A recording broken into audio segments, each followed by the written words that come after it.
안녕하세요. 자, 3호곡부터 보자. 우리 이 어머니의 효심이 더욱 생각나는 날이다. 3호곡 고려가요 10번 상저가, 이게 이제 두 편이 묶여서 인터넷 수능 B형에 있는 작품이다. 9번 작품은 굉장히 친숙하죠. 홈에도 나리연 말하난 낫같이 들리도 없으니이다. 자, 홈이하고 낫을 비교한다. 그런데 이제 유추적용이 이루어져 아바님도 어여신 말하난 위덩더동성 신났어요. 무음이 음악성이야. 이게 화자의 정서를 경쾌하게 만든다, 이런 건 다 헛소리야. 후렴구는 의미가 없어. 그냥 경쾌한 리듬 감각으로 들어갔을 뿐이다. 어마님 같이 괴실이 없애라. 그래서 유추 적용의 짝을 보니까 홈이 날이 있고 낫의 날이 있는데 아버지가 홈이에 해당이 돼. 어머니도 사랑이 있고 아버지도 사랑이 있는데, 자, 아버지하고 어머니하고 싸움 붙이는 거야. 그래서 어머니 사랑 만세, 어머니 사랑 예찬. 1, 2행 홈에도 나리연 말하는 낫같이 들리도 없으니이다. 딱 그 1, 2행을 보니까 홈에는 아버지 은유법이다. 아버지의 사랑 상징도 되고, 낫같이 들까닭이 없습니다. 어머님의 사랑 은유법. 아바님도 어버이이시지만은 위덩더둥성 의미 없는 후렴구. 어마님 같이 사랑해 주실 분이 없애라. 없습니다. 한 번 더 강조합니다. 아소니마. 자, 19체향과 낙구의 영향이고, 감탄사 아소니마 어마님 같이 괴실이 없애라. 반복법을 통해서 의미를 강조하고 있다. 어머니 만세야. 숨겨진 의미는 아버지를 원망하는 내용이 있다고 볼 수도 있습니다. 1, 2행 호미와 낫 3, 4, 5행 아버님과 어머님의 사랑 비교야. 이건 대조가 아니라 비교다. 어머님의 사랑이 제일 크다. 그리고 어머니의 사랑 강조 예찬. 이렇게 작품은 아주 짧게 나타나죠. 자, 참신하고 독창적인 비유다라고 하면 이제, 자, 비유 원관념 보조관념이 있어야 돼. 유추의 원리에 의해서 비유가 만들어져. 아마 원시인들이 길을 가다가 쐐기풀에 의해서 여기 손을 베면 이게 피를 흘리고 이럴 때 거기 쐐기풀에 유추해서 칼을 만들었을 거야. 자, 그래서 유추의 원리에 의해서 비유가 나오는데, 요건 좀 이상하죠. 뭐가 이상하냐면, 사랑은 넉넉하고 포근하고 아름답고 이렇게 감싸주는 것인데, 사랑에 부드러움이 있을 거라고. 근데 하필 날이야, 날. 이게. 그러니까 초창기 문학 연구가들이 연구를 하면 이건 형편없는 비유야. 아예 맞지가 않아. 어머니가 포근하게 감싸주는 거잖아, 사랑이라는 게. 근데 낫의 달은 사람을 다치게 하는 거라고. 이 날카로운 이 낫의 달은 이 농민 전쟁 때도 낫 들고 가서 전쟁하고 이러잖아. 그러니까 살벌한 건데 왜 이게 비유가 될까? 그래서 초창기 문학 연구가들이 보면 말이 안 되는 비유라고. 나라고 사랑은 안 맞아. 일단 짝이. 그런데 후반기 후대의 문학 연구가들은 이 작품은 아주 독창적이고 참신한 비유다라고 얘기를 합니다. 그래서 중요한 게 날이 사랑이라는 거야. 참신하고 독창적인 비유. 이렇게 봐야 돼. 이질성 속에 공통점이 있어. 이질성 속에 공통점을 찾아낸 것일 거다. 자, 우리가 쟁반같이 둥근 달 그러면 이제 보름달이 떠오를 테니까, 이건 참신한 비유가 아니고 독창적 비유가 아니고 그냥 뻔한 비유죠. 쟁반같이 둥근 달. 근데 이제 산업화 사회로 오면 은정 같은 달, 이렇게 비유가 바뀌어. 달에서, 하얀 달에서 어서 와라. 하얀 달에서 저 뒤로 가. 그거 알려줘. 은정 같은 달. 화폐를 읽어낸다고. 후반기에는 해골 같은 달, 이렇게도 나와. 포스트 모더니즘 사회에서는 해골의 비유에.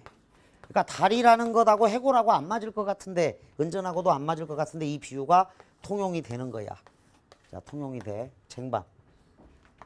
자, 여러분들이 벚꽃 속을 거닐면 눈이 내리는 것 같은 느낌이 드는데, 자, 벚꽃은 봄이고 눈이 내리는 건 한겨울이니까 안 맞아요. 시간 배경 자체가. 근데 그런 비유가 성립이 되거든. 정지용은 이 한방눈이 펑펑 쏟아질 때 꿀벌이 잉잉거리는 그 과수원의 풍경을 읽어낸다고. 그래서 이질성 속에 놀라운 비유가 있을 수가 있다는 거야. 그런 측면으로 보면 최고로 뛰어난 비유야 이게. 어떻게 나를 사랑으로 비유했는지. 그래서 훌륭한 작가야. 현대에 살아계셨다면 이분은 아예 자 문학의 대가라는 그런 찬사를 받았을 정도로 놀라운 비유가 있어. 여기 안에. 자 벚꽃이 떨어진다. 이 꼴 눈이 내린다. 사랑은 포근하게 감싸야 된다. 근데 이건 날카로운 날이다. 그래서 이질적이다. 그러나 호미의 무딘 날, 낯의 날카로운 날, 어버이 사랑의 진하고 옅음을 비유했는데 이질성 속에서도 이 비유는 성립될 수 있다. 같은 연장이라도 예리함의 정도가 달라요. 어머니의 사랑을 강조한다. 그래서 여러분들은 참신하고 독창적인 비유로 이 작품을 기억을 해둬야 돼. 현대문학 이론에서는 그렇다고. 그렇게 정리를 하고 뭐 필기를 좀 간단히 해둬. 그래 뛰어난 작품이야. 근데 이제 우리 한국의 나를 잘 생각하면 낫은 이렇게 베면서 내가 다치는 거야. 남을 상하게 하는 게 아니다. 서양의 낫은 밖으로 쳐내. 그래서 남을 공격하는 그런 건데 아마 그런 차이가 있을 거야. 이 이질적인데 이런 비유를 썼다라는 것 자체가 아마 홈이나 낫이 다치면 내가 다친다야. 그거 이제 식사 예절에도 있다고. 자, 우리의 수저하고 젓가락 같은 경우 보면 이 수저는 이 쌀밥을 굉장히 보듬어. 이렇게 보듬어서 부드럽게. 그런데 서양의 식단을 보면 칼과 창을 축소해 놨어. 이게 아마 포크일 거고 이게 포크, 나이프 이렇게 되겠지. 그래서 얘네들은 식사하면서 전쟁을 해. 즉 고기를 잘라. 칼로 다 잘라야 돼. 그리고 창으로 찍어 먹어야 된다고. 근데 한국의 식사 시간은 그 쌀밥을 정말 감싸줘. 이렇게 그 소중한 거를. 그래서 그런 데서도 이제 식사 시간에 그 문화적 차이가 물론 있을 텐데 어쨌거나 이 호미의 날보다 낫의 날이 나를 다치게 하는 쪽으로 자기 희생 쪽으로 받아들인 거야. 그래서 이런 비유가 나왔을 거라는 거다. 유추하면 그래. 자, 밑에 정리는 여러분들이 읽어. 일단 고려가요는 원래 분장체, 분연체, 연장체입니다. 연구별이 있어요. 근데 요 삼오곡이나 상저가는 비연시야. 비연시. 비분절체다. 단연시로 이루어져 있다. 표현은 비유법, 사랑을 농기구에 빗대었다. 소박하고 간결한 표현이다. 주제에 밑줄 그어두어 자식에 대한 어머니의 깊은 사랑, 모성을 예찬하고 있습니다. 그 다음 밑으로 가서 인터넷 인수 B형인데 선택지 씹어먹기를 본다. 두 대상을 비교함으로써 끊어 자신의 마음을 드러내고 있다. 특정 표현을 두 차례 반복함으로써 자 어머님 같이 괴실이 없애라야 주제 강조 있습니다. 낫은 자식을 향한 어머니의 마음을 보여줍니다. 요게 어려운 선택지라고. 밑줄 그어봐. 낫은 자식을 향한 어머니의 마음을 보여주고 있다. 아마 문학에 대한 비유가 이 충분하게 이쪽까지 들어가지 않으면 요건 잘못된 선택지로 보인다고. 왜냐하면 낫은 날이 있고 날카롭고 사람을 다치게 하는 것인데 어머니의 마음이라니 말이 안 되는 거지. 선택지 자체가. 그런데 이 작품에서는 통용이 된다라는 거지. 자, 그래서 거기다가 독창적이고 참신한 비유를 꼭 이해를 해야 돼. 그래야 요 선택지를 알 수 있다고 여러분들이. 그러니까 출제하신 분도 공부를 더 해서 깊이 있게 봐줘야 된다고. 이질성 속에서 참신하고 독창적인 비유가 생겼다. 보기 갑니다. 요 보기는 상저가에도 나와. 이 작품에 담긴 효친의 정은 나라의 태평과 민생의 안정을 기리고 상층과 하층에 함께 향유하는 상하 동락의 매개체 역할을 맡았다. 상하 동락의 매개체 역할은 1번 선택지 내용이야. 이러한 기능상의 가치가 있기 때문에 이는 민간의 생활과 정서를 반영한 소박한 노래이면서도 2번 선택지 관련 궁중음악으로 채용되고 또 존속해온 것입니다. 이 작품의 민간가요로서의 성격 2번 선택지다. 궁중음악으로 개작에도 불구하고 살아남은 것이 아니라 민간가요 때문에 살아남은 것이 아니라 밑줄 효행이라는 그 본래의 가치 덕택에 적극적으로 보존된 것으로 이해해야 할 것입니다. 효야 효. 1번 어머니에 대한 사랑이 상하동락의 매개로 작용할 수 있었을 것입니다. 어버이의 사랑을 농사도구에 비유한 점에서 민간가요로서의 성격을 드러내죠. 자, 어떤 농부가 지은 시 이렇게 봐도 됩니다. 홈이나 낫을 잘 활용하는 사람이 지은 실 거야. 효행어 가치 덕분에 이 가요가 전승될 수 있었을 것입니다. 다음 상저가 방앗 노래야. 여자들이 절구에 둘러서서 방아를 찢는다. 2000년 수능 청산별곡에 그 가로 안에 집어넣기가 나왔을 때 선택지로 나왔는데 개오전 밥이나 지서 요게 나왔습니다. 그런데 이제 상당수 학생들이 무슨 작품인지 모를 수 있었는데 고려가요 중 유일한 노동요야. 노동요라고 적어.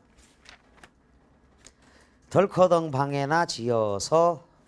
덜커덩 상징어야. 들기둥 상징어 의성어다. 방에나 지어 희애. 희애 감탄사 여음구. 덜커덩 방에나 지어 희애 그랬고, 개오전 밥이나 지서 거친 밥을 지어서 희애. 아버님 어머님께 받잡고. 자, 부모님을 생각하는 안하그 효심이 있습니다. 주제가 효야. 효 남 것이던 내 머고리 희야에 희야에. 남으면 내가 먹겠다. 1번 양식이 풍부하지 않다. 부모님이 남기시면 그때서야 먹겠다는 거야. 두 번째 안하게 효심이 드러나죠. 두 가지 정도를 읽어낼 수 있겠다. 고려 때는 고려장이 있었어. 그래서 양식만 축내면 버렸다고. 고려장 뭔지 알죠? 요즘은 고려장이 공항에 있어.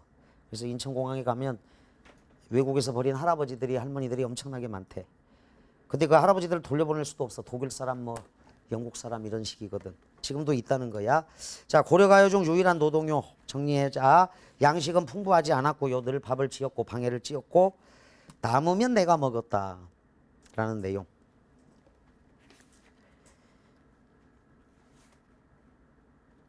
자, 그 희야에. 그런데 노동은 길어. 자, 노동 시간은 굉장히 길지. 일반적으로 몇 시간 일하잖아. 근데 지금 요거를 아무리 느리게 읽어도 몇 분이면 끝나지. 그러니까 이게 노동요 중에 1절만 있을 것이다 라는 거야. 실제로는 엄청나게 장시간 동안 해야 되는데 계속 이 음악만 할 수는 없잖아. 계속해서 이것만 반복할 수는 없으니까. 자, 그래서 노동 시간은 길다. 의가봐 주제 밑줄 긋고.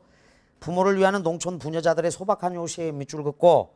소교 중 유일한 노동요다. 현존하는 고려가요 중 삼오곡과 더불어 효를 노래한 작품으로 삼오곡과 비교할 때 좀 더 직설적이며 정감 어린 느낌을 준다. 자, 부모의 사랑에 대한 차별은 없어요. 요 작품은. 신라 때 백결 선생이 지은 대학의 백을 잇는 방앗 노래다. 노동요의 성격을 지닌 것으로 보아 분절체 형식의 노래 가운데 제1년에 해당될 가능성이 많습니다. 왜? 노동시간은 아주 길기 때문에 계속해서 이 노래만 부를 수 없고.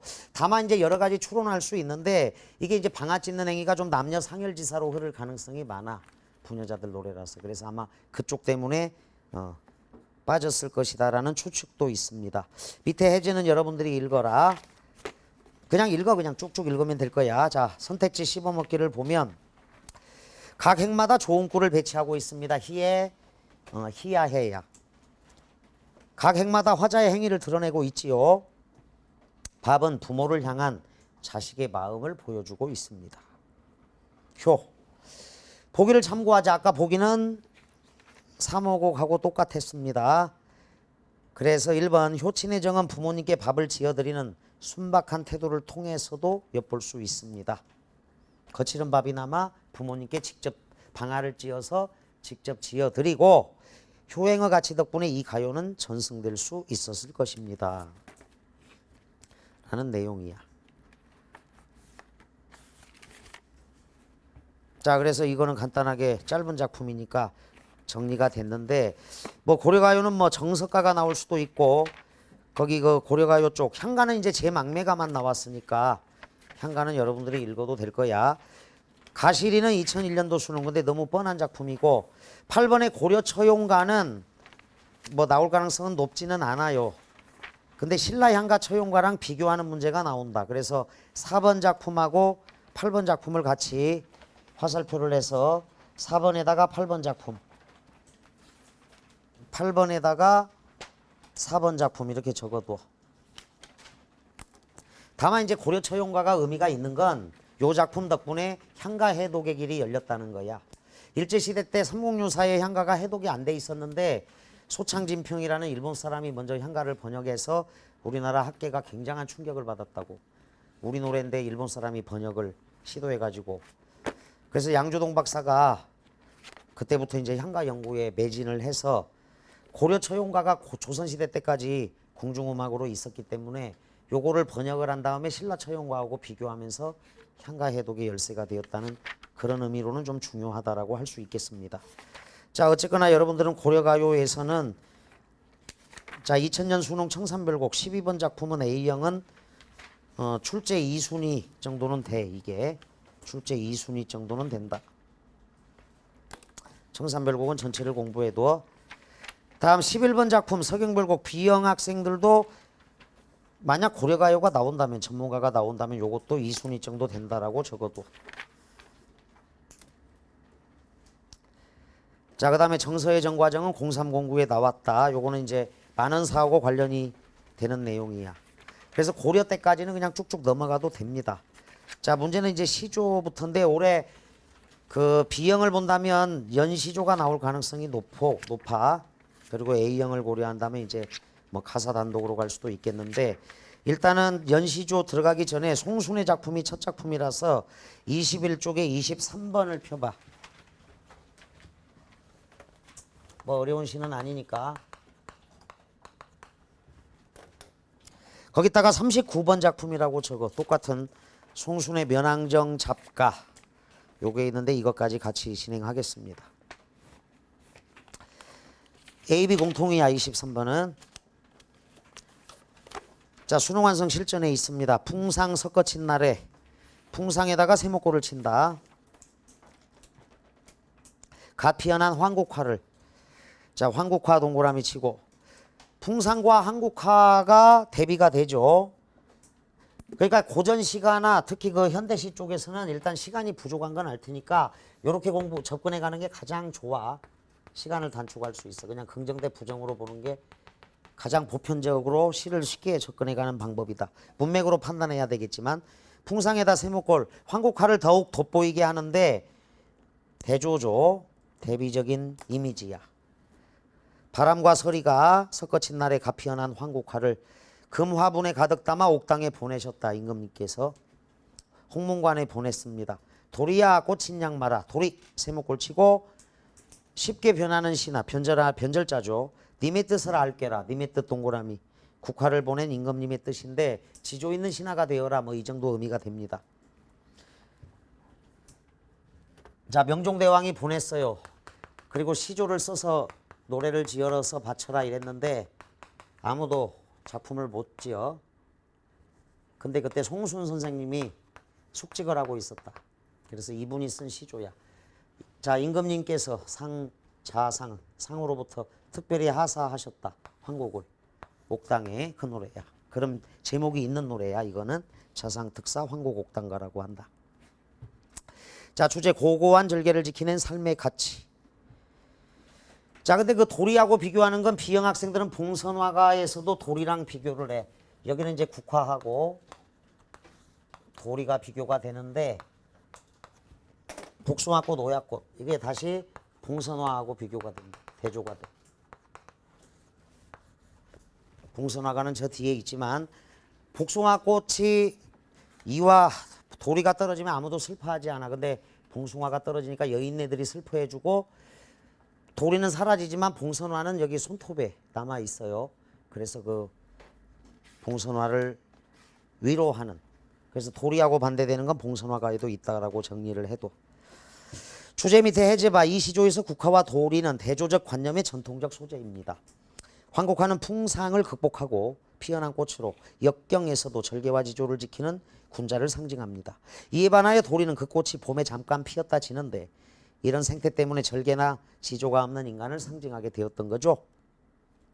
조장의 풍상은 시련과 역경을 나타내며 근본에 담은 국화는 정성스럽게 간직하며 지켜나가야 하는 지조를 상징한다. 한때 피었다가 쉽게 지는 도리꽃과 대조를 이룬 국화는 자, 밑줄 쭉 그어도 역경에서도 절개와 도리를 지켜 충성된 신하가 되라는 뜻으로 임금님이 보낸 꽃입니다. 이렇게 정리를 하면 돼. 어려운 건 아닙니다. 자, 보기를 참고하여 이해해보자 그랬습니다. 고전 시가를 감상하다 보면 창작 배경을 알아야 특정 시어나 식구의 의미를 보다 정확히 이해할 수 있을 때가 많다. 자, 명종이 옥당에 국화를 하사하며 노래를 지어 올리라고 했을 때 당직이던 송순이 지은 작품이다. 자, 신하의 바른도를 노래했다고 기뻐하면서 큰 상을 내렸다고 합니다. 바람설이 세목골 치고 시련이나 역경 같은 부정적 상황, 황국화 동그라미 치고 임금에 대한 충의와 절개를 지켜나가는 신하. 도리 세목골 치고 고난 앞에서 쉽게 굴복하여 변절하고 마는 신하들을 빗댄 표현이다. 도리. 자, AB 공통을 우선 더 보도록 하자. 24, 25. 23, 24, 25. 24번 작품은 99 수능의 선택지로 나왔던 작품인데 여백음이 요게 출제가 됐어요. 산촌에 눈이 오면 온 세상에 눈이 내려. 산이나 들판이나 집이나 마을이나. 그런데 시적화자에게 필요한 건 돌길이야. 그래서 산촌에 눈이 오니 돌길이 묻혔구나 하니까 돌길만 전경화해서 취사 선택한 거고 나머지는 다 여백 처리를 한 거라고. 이렇게 이해를 하면 돼. 99 수능에서 굉장히 유명한 문제야. 자, 돌길 옆에다가 적어. 추가적으로 눈이 돌길에만 내릴 리가 없잖아. 돌길에다가 적어. 산에도 내렸다. 들에도 내렸다. 마을에도 내렸다. 지붕에도 내렸다. 온통 눈이 내렸어. 그런데 다 눈이 내렸다는 표현을 꼭 안 쓰고 시적화자에게 필요한 건 자, 통로, 소통의 통로가 돌길인데 돌길만 눈에 묻힌 것처럼 표현하잖아. 그러면 나머지는 다 여백 처리가 되는 거야. 독자의 상상력이 확장돼. 여백의미가 있어. 그래서 이 시조에는 여백의미라고 적어. 살인문을 열지 마라. 날 찾을 사람이 누가 있겠느냐. 서리법 영탐법. 밤중만 일편명월이 그 벗인가 하노라. 자, 한 조각 밝은 달이 나의 벗이다. 의인법 자연친화. 자, 산촌에서 눈으로, 눈에서 돌길로, 돌길에서 12 살인문으로, 12에서 일편명월, 밝은 달로 이어지는 풍경묘사가 주를 이룹니다. 자, 감각적으로 나타나죠. 주제가 은사의 한정 이렇게 된다. 근데 지금 유배 상태에 있다라고 이제 보기가 설명이 나와. 자, 핵심 정리 해제 마지막 줄. 은사의 심경이 있고 다른 기대를 저버리지 않고 기다리는 지은이의 긍정적 자세가 이입된 대상이다. 수능완성 보자. 서리법을 통해 끊어. 날 찾을 사람이 누가 있겠느냐. 지배적 정서를 강화하고 있습니다. 자, 혼자야 혼자. 근데 혼자가 외롭다 고독하다 개념이 아니고 은사야 은사. 숨어 지내는 사람 이야기.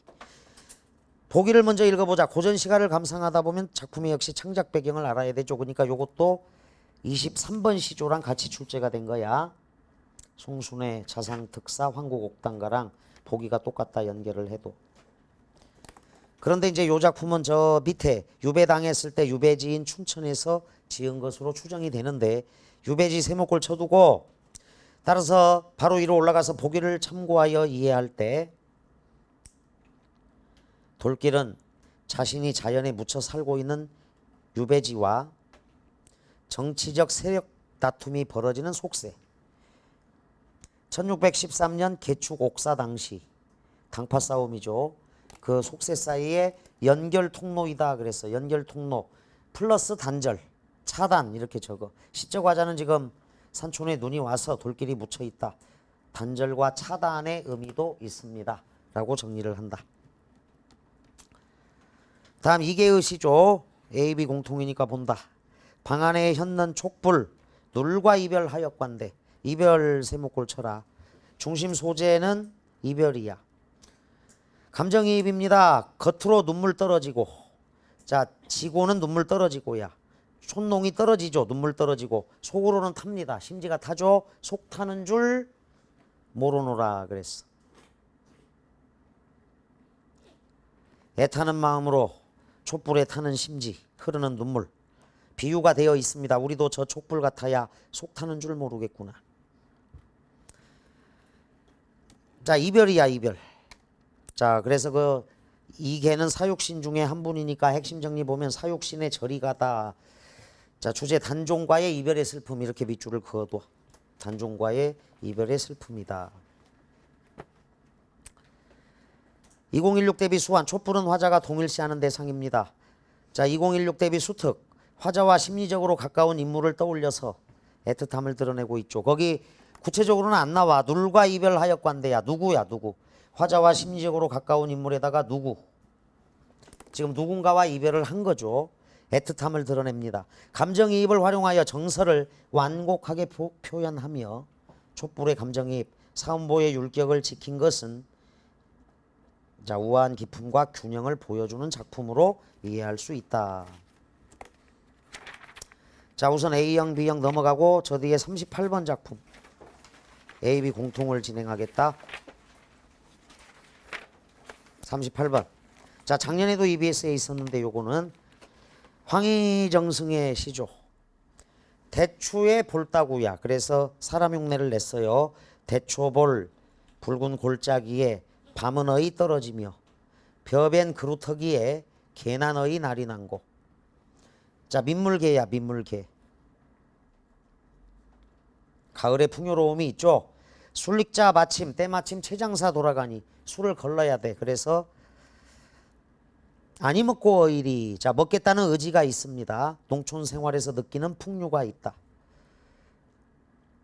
술릭자 최장사 돌아가니는 금상첨화. 술이 익어서 좋은데 더 좋은 것. 금상첨화. 장순하자 욕만 한다. 뭐 이런 정도의 속담이야. 금상첨화 장순하자 욕만 한다와 같은 의미라고 밑에 정리해놨다. 자, EBS 선택지로 본다. 전원 생활의 풍요로움을 즐기는 화자의 모습이 표현되어 있습니다. 대추는 시간적 배경을 알 수 있죠. 대추볼 붉은 골짜기니까 가을인 거죠. 벼벤 그루터기도 가을이죠. 추석 무렵이다라고 보면 돼. 작년 수능 특강 특정한 계절의 정경을 묘사하고 있습니다. 화자의 정서를 드러내고 있는 건 100%고 화자가 느끼는 감정의 절정이 자, 술을 먹겠다라는 의지, 그 행위로 드러난다라고 할 수 있겠다. 자, 다음 본격적으로 연시조로 들어가는데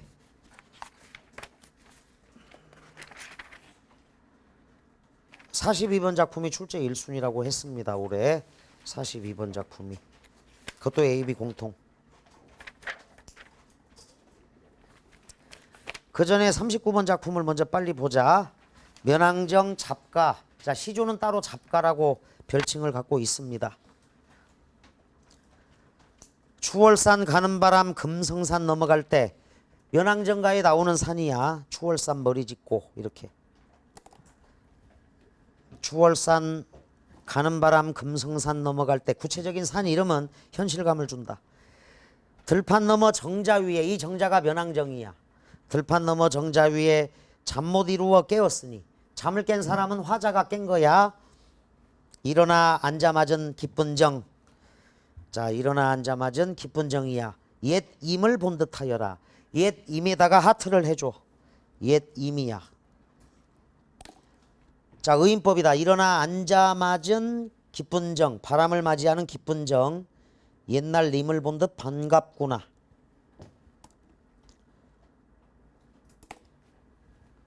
자, 간단한 시조고, 그 다음 널리 알려진 시조가 요거야. 10년을 경영하여 초가 삼간 지어내니. 요거 이제 05 수능이나 98 수능 이런 데 선택지로도 나왔던 적이 있어요. 거기다 05 수능 이렇게 하나 적어둬.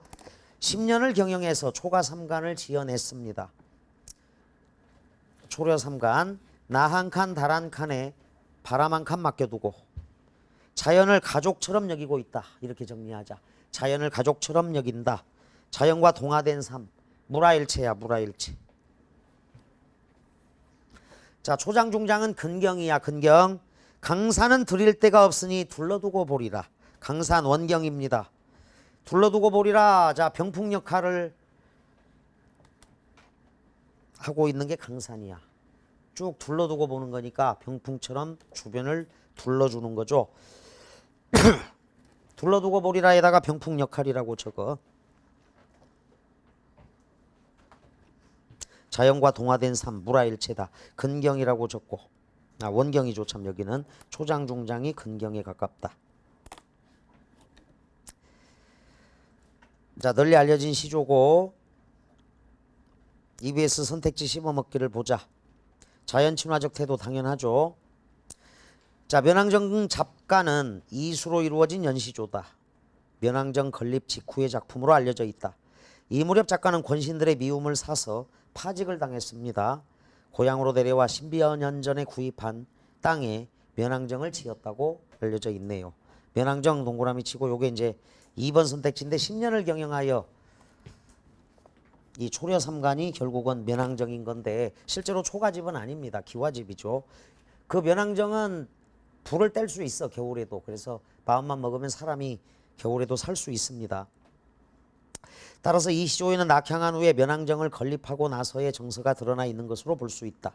요게 4번 선택지 관련. 작가는 이 시기에 다시는 벼슬살이를 하지 않고 자신만의 생활 철학을 실천하며 살아가리라 결심했다고 합니다. 1. 기쁜 정은 면왕정에서 누리는 흥취를 표현한 것입니다. 자, 정자 위에 들러머 정자 위에 잠 못 이루 깨었으니 옛 임을 본 듯 기쁜 정이 있다. 자, 면왕정에서 누리는 흥취. 면왕정 건립 과정을 10년을 경영하여로 표현한다고 볼 수 있겠죠. 자신의 생활 철학을 실천할 공간을 초려 삼간으로 표현했습니다. 둘러두고 보리라 쭉 밑줄 긋고 정치적 타격으로 인한 고뇌를 극복한 것으로 보인다. 강사는 들을 데가 없으니 자, 안빈낙도 안분지족. 그래서 둘러두고 보겠다. 고뇌를 극복한 것으로 볼 수 있는 여유가 느껴집니다. 40번이 9월 평가원, 41번이 6월 평가원이야. 그래서 일단은 연시조는 언제든지 출제될 수 있는 작품이다 생각하고 봐줘야겠지요. 42번 작품으로 가야겠다. 42번.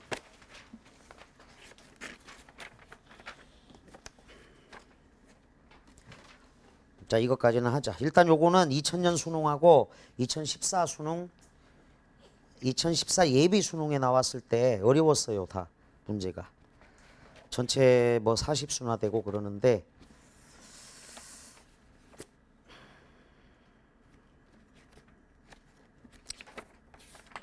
자, 좀 부지런히 나가야겠네. 선상탄도 해야 되고. 거부사시사 보도록 하자.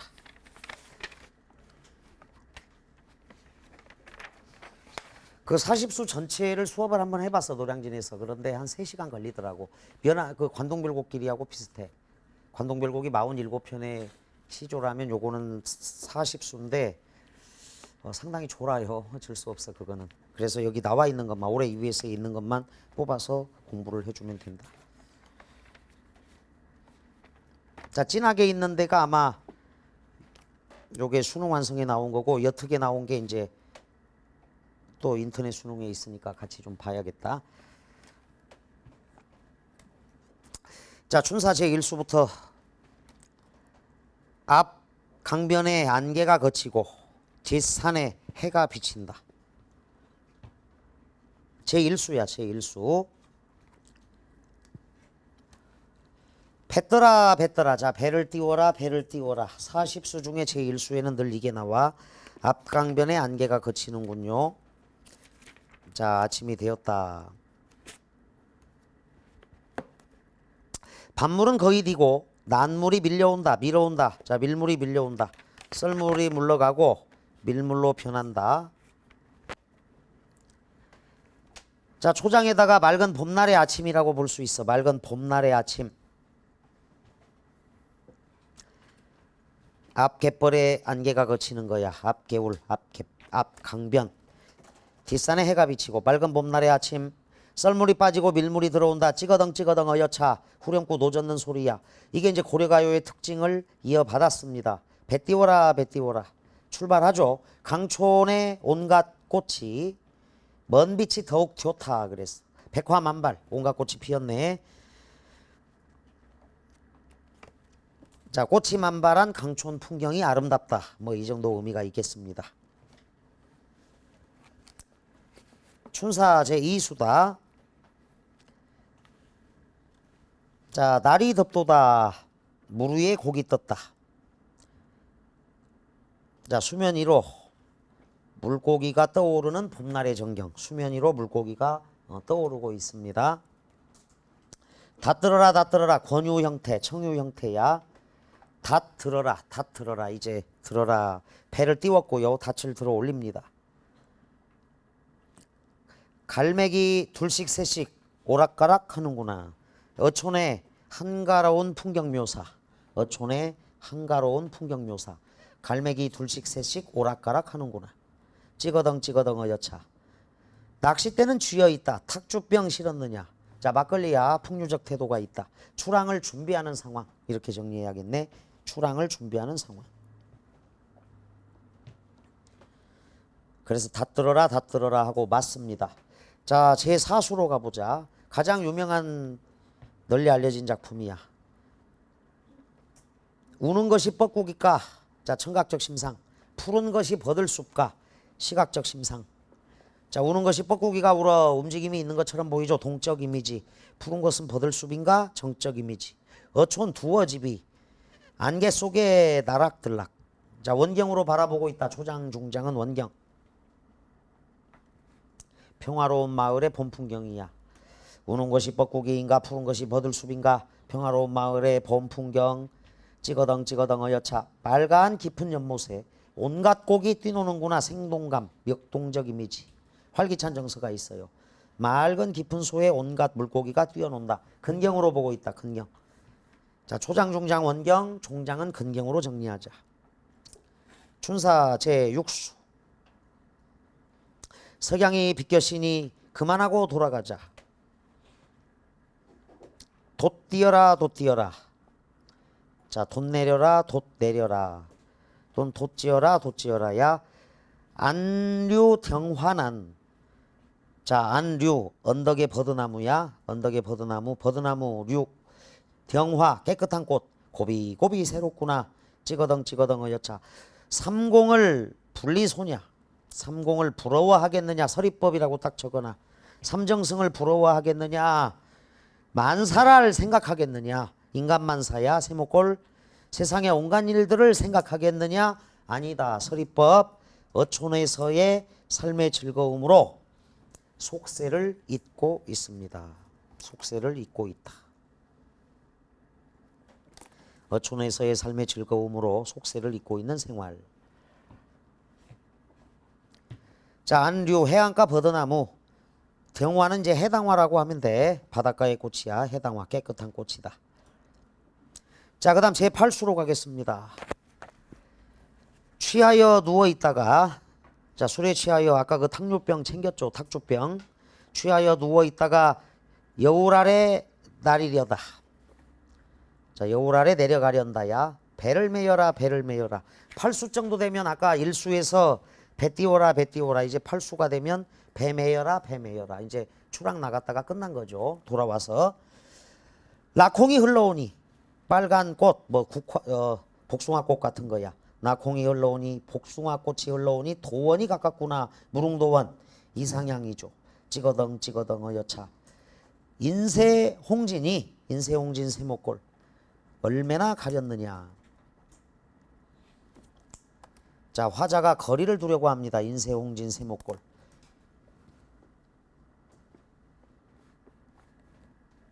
자, 무릉도원 이상세계를 꿈꾸다. 화자의 감흥을 불러일으킵니다.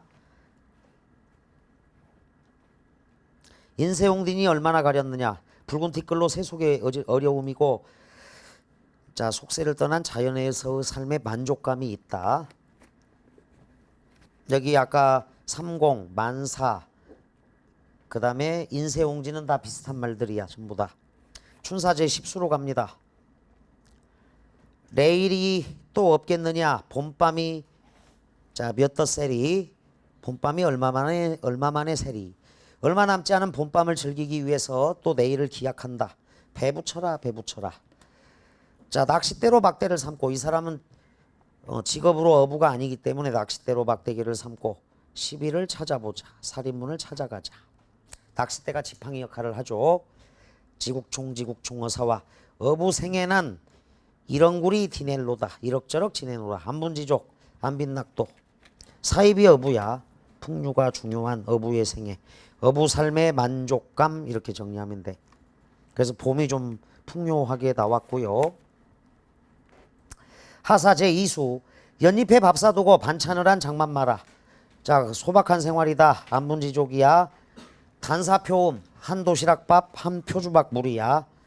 다 들어라 다 들어라. 자, 제2수니까 아까 제1수 춘사 제1수는 뱉더라 뱉더라였죠. 춘사 제2수도 다 들어라 다 들어라. 청양잎은 써있노라 녹사이 가져오냐.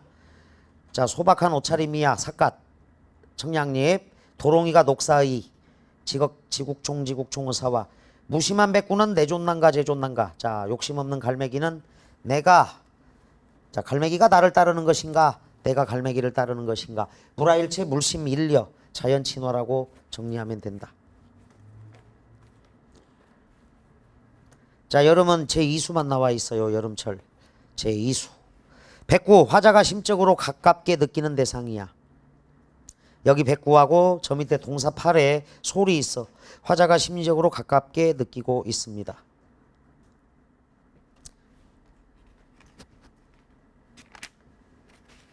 자, 그 다음 가을로 가겠습니다. 추사 제2수. 추국의 가을이더니 고기마다 살져있다. 복일도. 자, 고산 윤선도가 건설한 이상세계가 복일도야. 고기마다 살져있다. 가을의 풍성함과 여유로움이야. 살지다는 형용사야. 몸에 살이 많다 이런 뜻이고, 살찌다. 살찌다는 동사다. 동사. 몸에 살이 많아지는 작용. 작용. 살찌다는 동사. 살지다는 상태. 그래서 늙다는 동사고 젊다는 형용사야. 살찌다는 동사고 살지다는 형용사야. 강촌마을에 복일도의 가을이더니 고기마다 살져 있구나. 다 들어라 다 들어라. 만경창파에 슬카지 용야하자. 자, 요건 2000년 수능에 나왔던 장면입니다. 추사제 2수.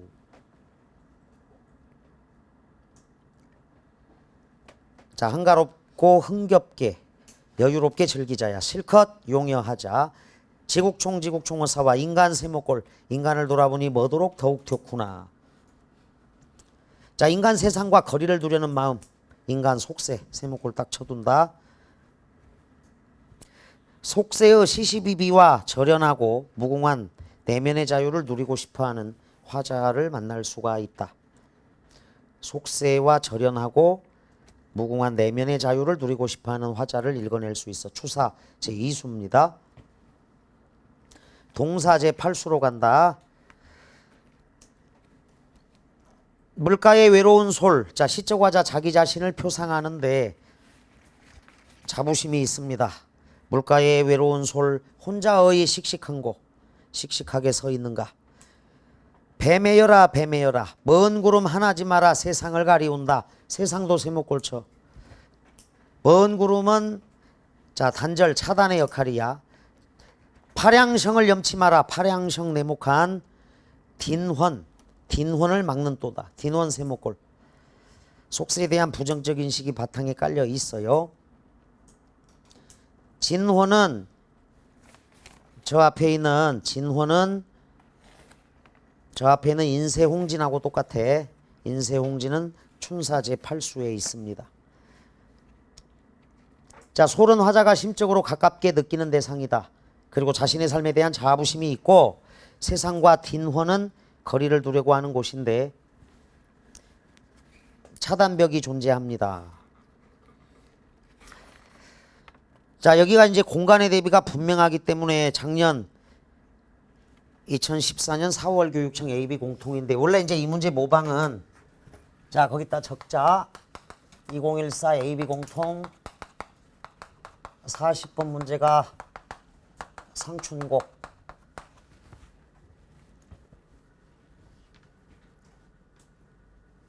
홍진에 묻힌 분들이여 인해생에 어떠합니까? 옛사람 풍류에 미치겠습니까? 못 미치겠습니까?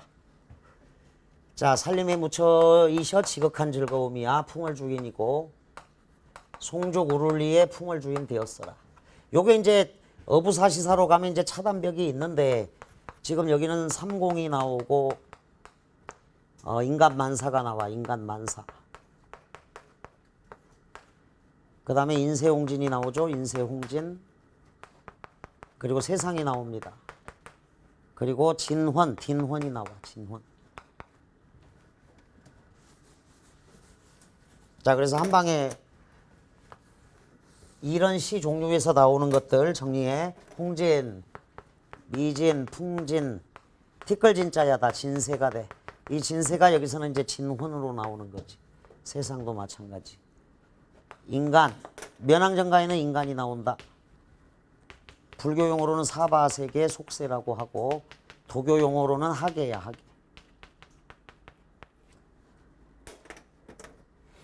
자, 근데 여기는 이제 험한 구름, 머한 구름 하나지 마라. 세상을 가려준다. 파랑성을 염하지 마라. 싫어하지 마라. 딘원을 막는 또다야. 그래서 시적 화자는 자 1404 교육청 AB 공통에서도 같이 나왔었는데 누왕사랑 나왔어요. 강호. 어주 어부단가에도 나와. 어주. 여기는 이제 물가의 외로운 소리다. 그래서 한꺼번에 정리를 해두고 여기가 지금 계속 나오잖아. 삼공만사 춘사제 육수에 나오고 인세홍진 춘사 팔수 그 다음에 추사의 인간 동사의 세상과 진원 다 같은 뜻이야. 부정적 인식. 자 속세에 대한 여기가 지금 다 나오는 건 대조적 부정적 인식. 2014 AB에서는 공간의 대비로 나왔어. 공간의 대비.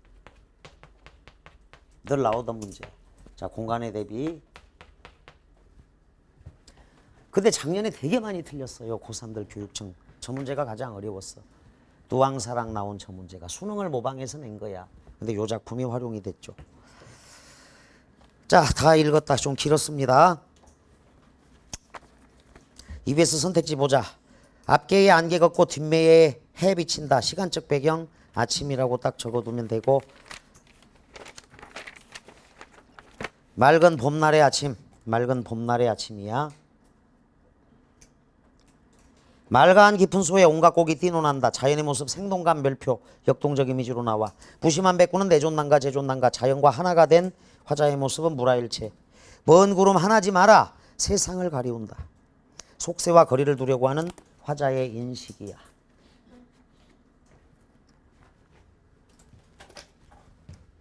요거 먼 구름 파랑성에다가 이게 단절의 기능 차단막의 기능이야. 단절 차단 이게 있으니까 딱 막아주는 거라고. 단절 차단의 기능이다.